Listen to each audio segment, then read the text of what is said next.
So the ERPEC News Live European tour continues. We were in Bochum last night, the home of BP, or Aral, obviously in Germany. And we come from there into Lower Saxony. It's about 2 hours away in the car, to the home of one of the most important companies in our industry. They hold the future in their hands, some people could say, with all the new fuels coming through. It's Brugg Piping Systems. Here's an opportunity to show you where they came from. It was cables. You remember that expression on American TV shows? Send a cable, send a cable. That's what it was all about. Burying cables. Some cables which go from one continent to another. These were all being built way back 100 years ago. Piping, obviously, big piping. These are refineries, moved on to refineries. That's a refinery in Slovakia, I believe. Slovakia, very much an important refinery there. You've got an old Volkswagen vehicle there. Piping. But look, this was the first entry into the retail fuel petroleum marketplace, which is where we find ourselves so often and what we end up talking about so much.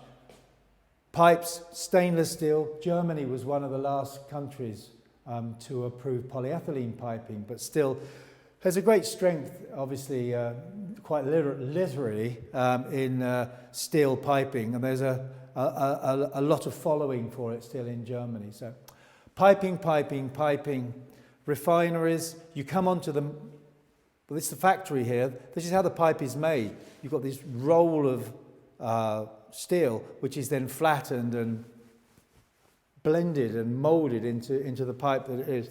It's a fantastic thing to watch, actually. And here, this is New York. This is a heliport where they were supplying piping for the jet fuel for helicopters.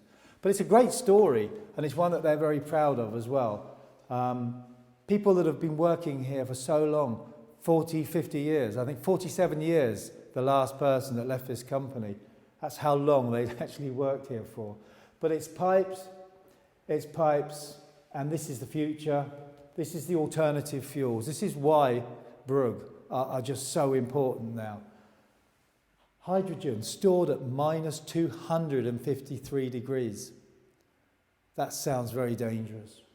And obviously the LNG, which is the programs have been rolling out for the last, Shell obviously have a very big LNG program.